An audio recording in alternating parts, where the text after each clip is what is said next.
All right, y'all, welcome back to the show. It's Anti-War Radio. And I think like Brutality Inc., I'm going down to Mexico. That Francis Boyle just scared the hell out of me.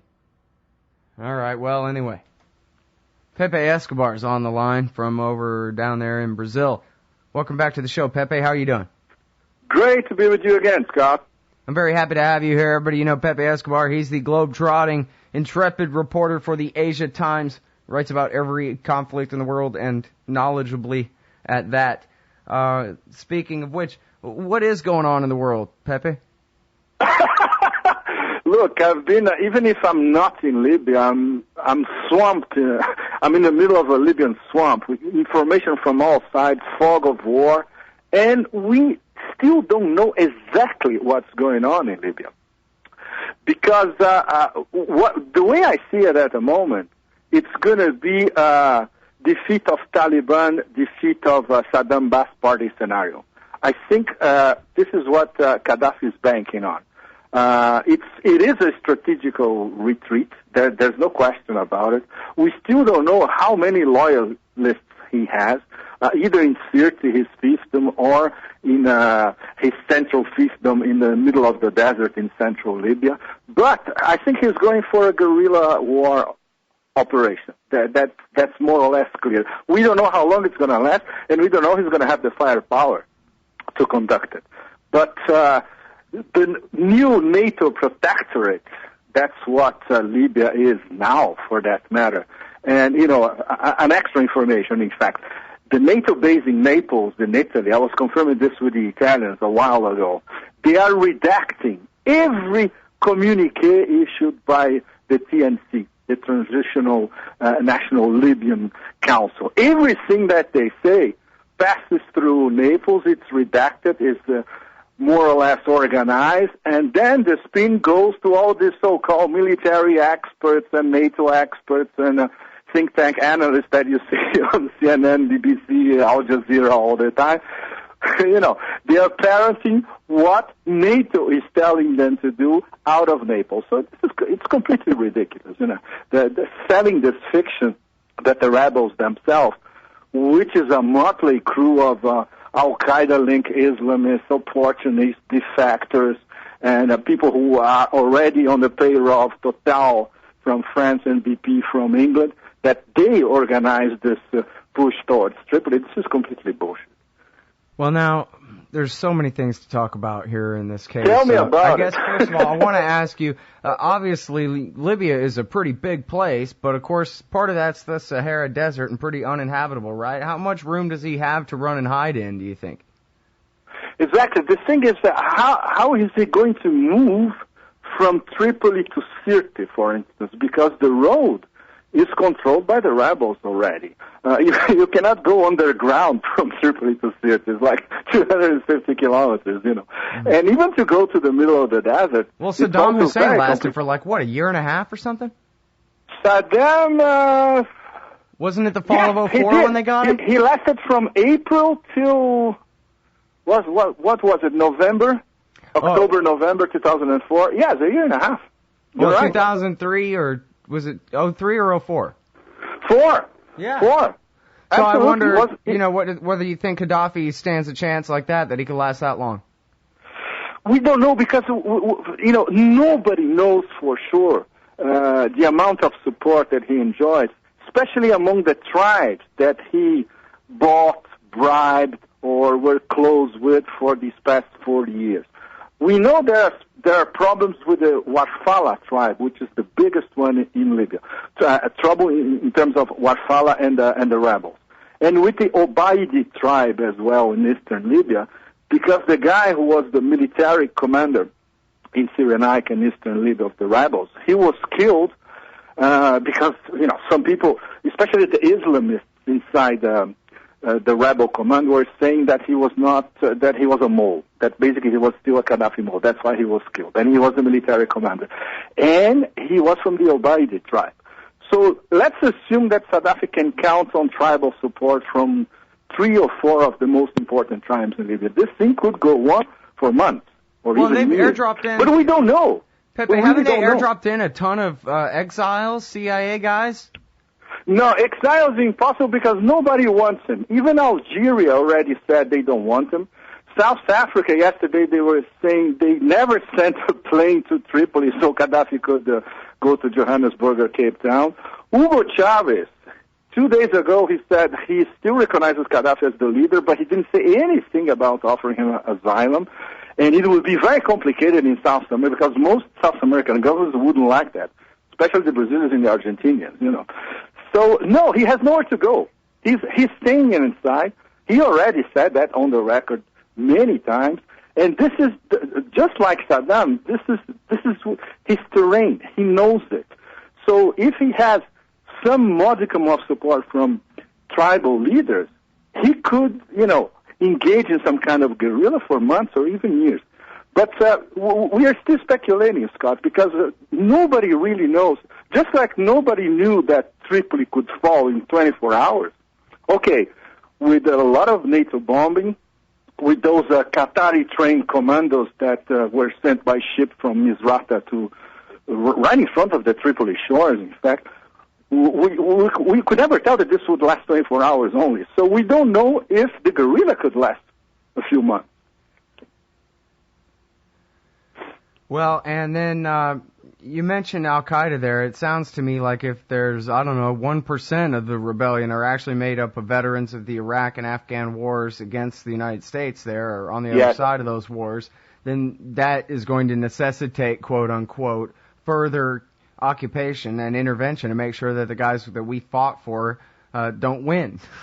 Even Absolutely, and this is part of the NATO master plan as well. The fact that they were collaborating, or these hardcore Islamists were collaborating with the collaborators, the Libyan collaborators who were collaborating with NATO, you know, this motley crew, in fact, of course, because this is an extra reason for NATO to have boots on the ground, which could be NATO forces, or better yet, the Arab monarchies. So we can have, let's say, a NATO or UN peacekeeping force with the Jordanians, Qataris, and Emirates people, for instance. This would be relatively acceptable for the rebels. But they will be doing NATO's job, basically, which will be to fight this Islamist fringe or nebula, which is basically in Cyrenaica itself, in eastern Libya itself. So when Gadhafi was saying those outrageous things that rats are invading us and this is an Al-Qaeda plot, he was not totally wrong. It's true, it's a minority, but these people are tribal people. They are well connected. They are heavily armed, and their agenda is not democracy. They want a sort of emirate in Libya. And a lot of people in the Persian Gulf monarchies would also like the idea of having a friendly emirate in Libya. But this will entail probably a partition of Libya. Some parts of eastern Libya will be turned into an emirate. So you can imagine a scenario in Libya that will be similar to Afghanistan. Once again, instead of northern Waziristan and southern Waziristan, which were proclaimed as emirates 2 years ago or so, we could have an emirate in eastern Libya near the desert as well, with a lot of Islamists heavily armed. Can you imagine this? So obviously, there's going to be an inside guerrilla inside a major guerrilla as well. So maybe we could be contemplating a scenario of two guerrillas. The Gadhafi loyalist guerrillas against the TNC and NATO, and another guerrilla by the Islamists against the council itself and against NATO as well. You got to admit, it is the potential for a huge mass is a new occupation, a new insurgency, a brand new mission for the African Command. It sounds like a master plan to me. Except that I'm not sure Hillary Clinton's qualified to do anything but teach junior high or something, so I don't know. Well, hold it right there, Pepe. We'll be right back after this break with Pepe Escobar, everybody. Okay, thank you. All right, y'all, welcome back to the show. It's Anti-War Radio. I'm Scott Horton, and I'm on the phone with Pepe Escobar, author of Globalistan and Obama Does Globalistan, an intrepid globe-trotting reporter for the Asia Times. We're talking about the war in Libya and what looks like the current regime change going on in Tripoli now finally after almost 6 months of this war that was only going to take days, not weeks. But I have to ask you, picking up where we left off before the break there, about how good this is for NATO's continued existence as far as they're considered, and how beneficial this will be for those who would like to build a radical Islamist insurgency in North Africa. And I was wondering, Pepe, whether you have an opinion as to whether Barack Obama is Ayman al-Zawahiri's agent or whether Ayman al-Zawahiri is Barack Obama's. Those are your only two choices. We should pose this question to al-Zawahiri itself in one of those Al-Qaeda linked forums on the net. Maybe we'll get an answer, since he's not giving interviews at the moment. But look, it's being spun in the U.S. that this is a Barack Obama victory. It's being spun in the UK that this is a David Lawrence of Arabia Cameron victory. It's being spun in Paris that this is a Nicolas Sarkozy victory. It's more like Sarkozy's war because he started the whole thing, in fact. We have to remember, Gadhafi's chief of protocol, Nouri Mesmari, this guy defected from Tripoli to Paris in October 2010. Then he was approached by French intelligence. They more or less concocted a military coup in Benghazi because Mesmari had a very, very close collaborator in Benghazi, one of the generals also defecting from the Gadhafi regime. So this plan was oiled up in Paris in November, December 2010. And the whole thing started with the first demonstrations in Benghazi in February 2011.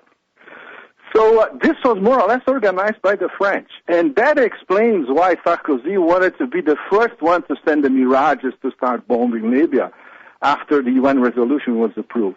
And this explains why the French were instrumental in getting the UN resolution approved. The Americans and the Brits, they joined the party by December, January, because they knew, they saw the opening, the possibility, and especially the commercial trading, reconstruction, oil business that would ensue. And the vultures, like I wrote in a piece yesterday, the vultures are already there. Everybody is they're trying to do deals within the next 3 or 4 days, actually, which is ridiculous. Tomorrow, for instance, Berlusconi is meeting with the head of the Transitional Council in Milan, obviously to say, look, the Italian energy giant, we want a large chunk of this thing. And the French are desperate because Sarkozy, next week, he's going to hold an international conference about Libya in Paris, and obviously he'll press Total's interest. So, it was Sarkozy's war much more than an Anglo-American war. But obviously, who actually won the war was the Pentagon. And obviously, the information that the Pentagon was finally allowed by the Obama administration in early July to start relaying to NATO commanders. And a better coordination between NATO, between the Qatari Special Forces, the British SAS on the ground, the French intelligence assets on the ground as well, which led to this operation that started last Saturday, Operation Siren. So, okay, these are the winners. And of course, the Qataris, as we already mentioned, and the House of Saud, because they want large reconstruction contracts in Libya, as well as the Turks, which are already lobbying to reconstruct most of what NATO bombed. So this is the lineup of the winners. So Barack Obama... Well, and that's just so far. I mean, the question is, who's going to occupy the place? I'm sorry? Who's going to occupy the place? Today's just today. Let's talk about a year from now. Who's administering the purple-fingered elections over there?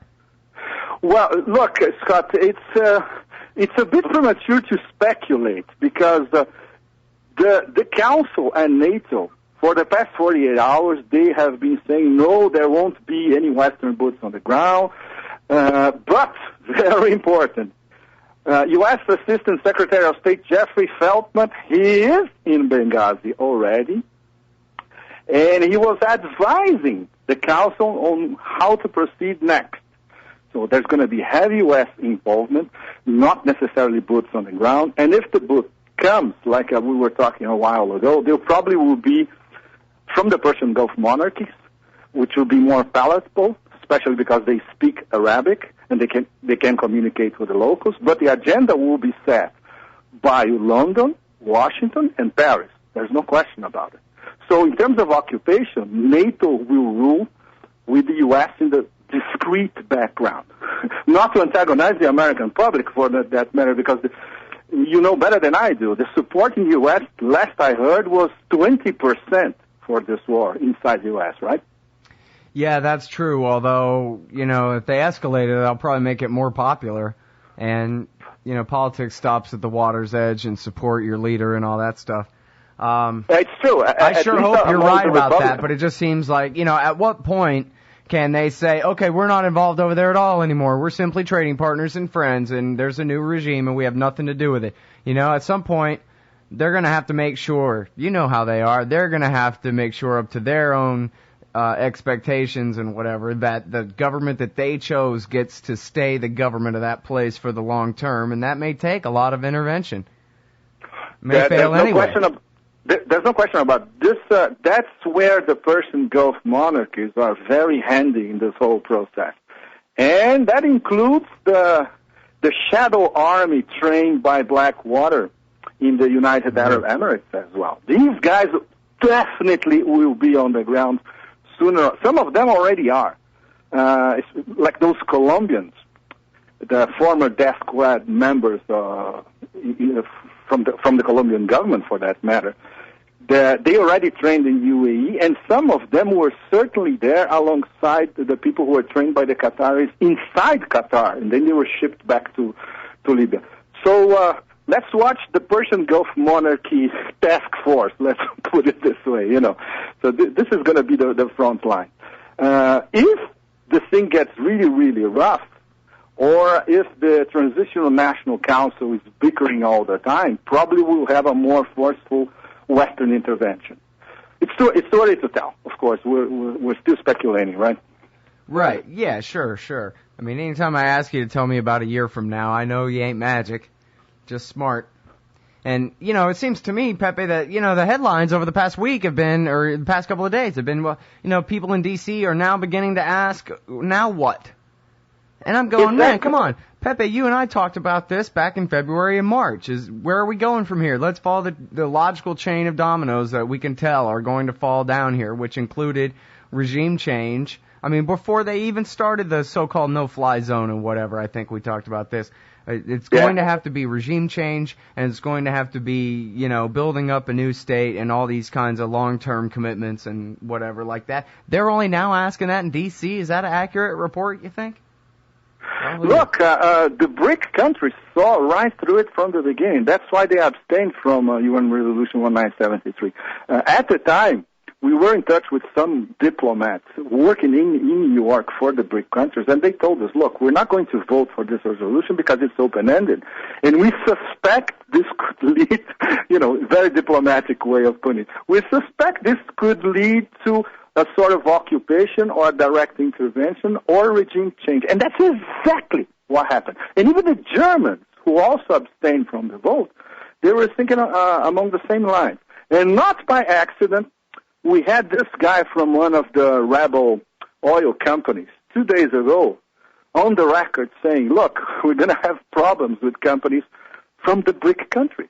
And he specifically named Russia, China, and Brazil. So it's so clear that, look, we're going to be friendly with the guys who helped us bomb our own country. As for the guys who abstained from, this bombing operation, they're going to be sidelined. There it is, crystal clear. Yep. Yeah, it couldn't really get more clear than that. That was a Reuters piece I saw, I think, last night or the day before about the Russians and the Chinese are losing out big time, and somebody else, too, I forgot. Maybe it was the Brazilians. Brazil, Petrobras, the Brazilian giant oil company, they don't have a lot of investment in the oil fields in Libya. But there's a huge Brazilian construction company that does.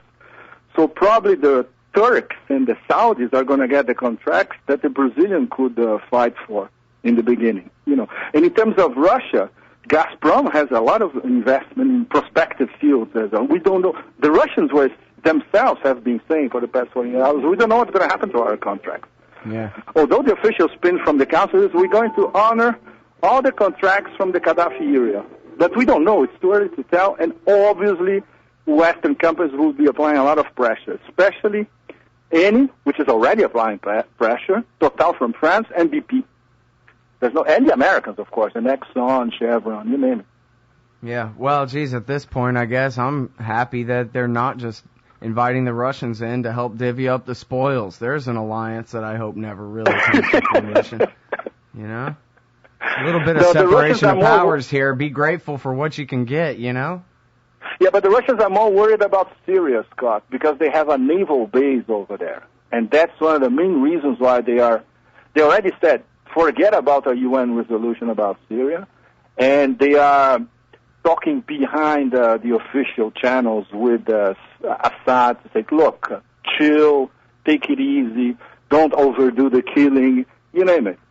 So Syria is a much more important ally to Russia than Libya. And the Chinese, they know in the end they're going to get at least some contracts because they simply cannot antagonize China. It's out of the question. It will be suicidal. And they are, especially because they're already there, they are in the technology export business. They were building stuff as well, not only in oil. They only import 3% of their oil imports come from Libya. So Angola is much more important and Nigeria, much more important to China than Libya. But the Chinese companies, there are more than 70 Chinese companies already working in Gadhafi's Libya. So you have to keep these contracts as well, you know. Yeah, well, again, we'll see how that goes. All right, well, listen, we're already over time, and I got to let you go, but I really appreciate your time on the show as always today, Pepe. Always a pleasure, Scott. Take care, huh? All right, everybody, that's Pepe Escobar from the Asia Times. His new piece is called A Roving Eye, Welcome to Libya's Democracy, complete with your funny little ironic quotes there.